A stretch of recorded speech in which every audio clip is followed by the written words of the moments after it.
Episode 2. The Altar. September 23rd arrived with perfect weather. Clear sky, warm sunlight, a soft breeze that felt like a blessing. The kind of day people call beautiful without realizing beauty can be a mask. Holy Cross Baptist Church stood quietly in the older part of Tulsa, red brick and white steeple, history in every corner. Generations of families had celebrated and mourned within its walls. Today was supposed to be celebration. By midday, guests gathered. About 50 people. Friends, family, community. Smiles. Photos. Laughter. A wedding. At 10 minutes to 2, the white limousine arrived. Jerome stepped out first, dignified in his suit. Ruth followed, radiant and proud. And then Kira stepped out. The crowd fell silent in that way people do when they see a bride, admiration mixed with awe. Kira looked stunning, but up close, her face told a different story. Her skin was too pale. Her hands trembled slightly around her bouquet. Her eyes scanned the crowd.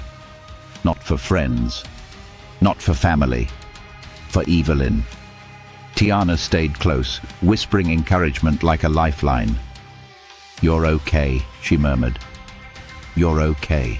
But Kira didn't feel okay, because Evelyn had made a promise, and Kira didn't know what "I will stop it" really meant.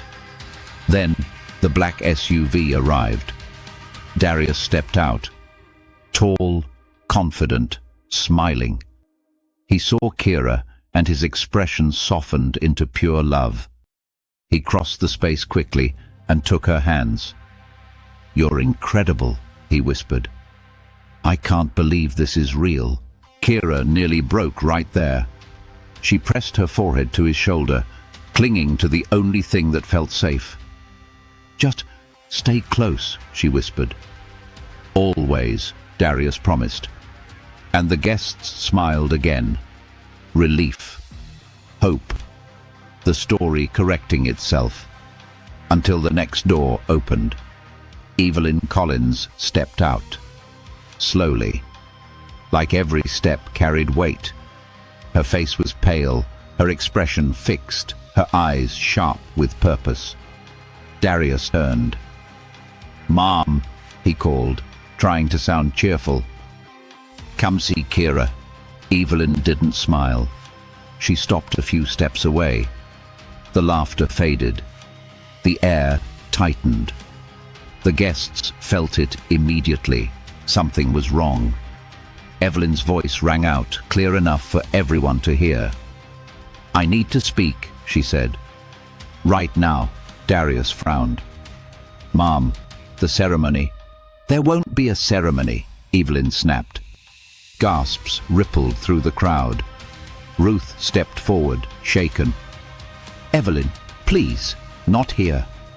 Evelyn's eyes locked onto Kira. "A week ago," Evelyn said, voice rising, "I found my husband's diary." Darius's face tightened. "Mom, stop." Evelyn kept going. "And in that diary, he wrote about Kira." Kira felt her chest tighten, like a fist was closing around her lungs. Evelyn pointed with her words like they were knives. "She slept with my husband," Evelyn said, voice trembling with fury. 10 years ago." The crowd froze. Kira's bouquet slipped slightly in her grip. Darius turned toward her slowly, like he couldn't move fast enough to escape the sentence. "Kira," he whispered, eyes wide. "Tell me she's lying." Kira opened her mouth. Nothing came out. Silence is sometimes the loudest confession. The whispers started immediately. Hands flew to mouths. Friends looked away. Ruth's face drained. Jerome stepped forward, protective, angry, confused. "Evelyn, you've lost your mind," Ruth snapped. Evelyn's eyes flashed. "I have proof," she said.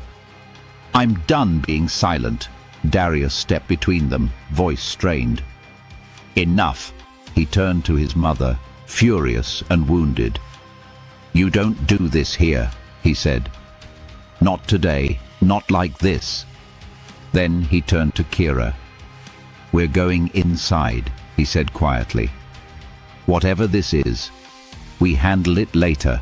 Kira nodded, tears falling, and the wedding party moved toward the church doors. The guests followed slowly, uncertain, uncomfortable, shaken.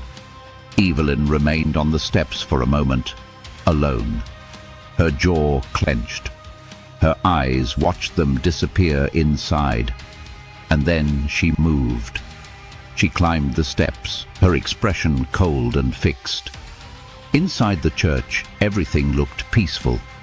Stained glass, candlelight, wooden pews, a priest waiting at the altar. But the room felt heavy, like the entire building could sense what was about to happen. Kira and Darius stood at the front, holding hands, but the distance between them had changed.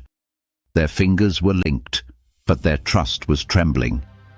The priest began the ceremony, voice gentle, trying to guide everyone back to safety.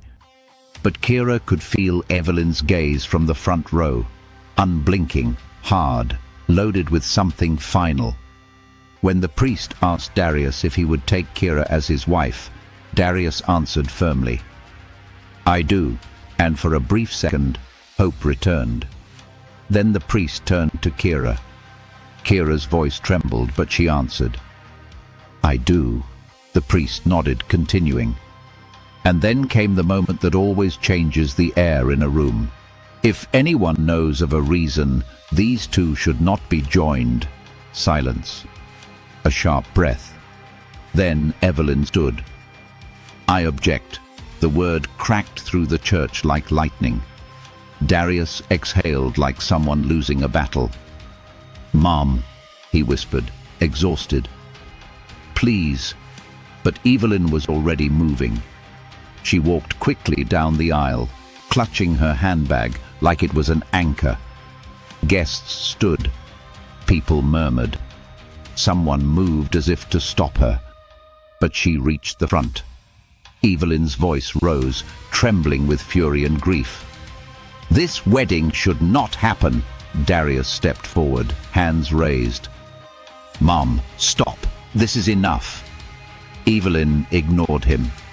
She turned to Kira, close enough that Kira could smell her perfume, sharp and expensive.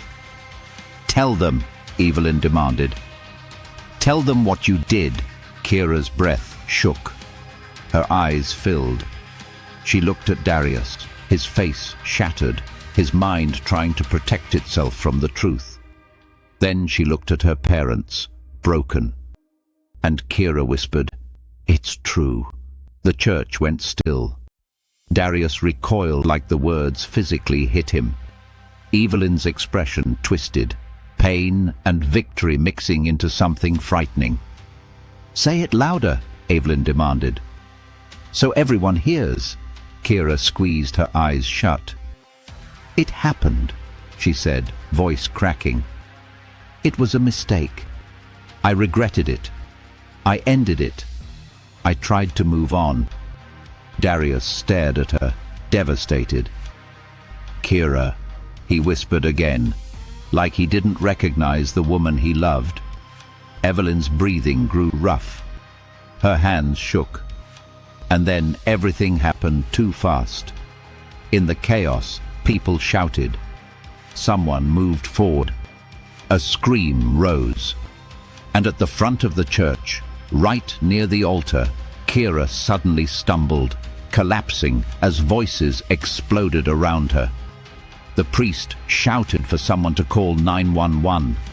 Ruth screamed her daughter's name and rushed forward. Jerome tried to reach her, pushing through bodies.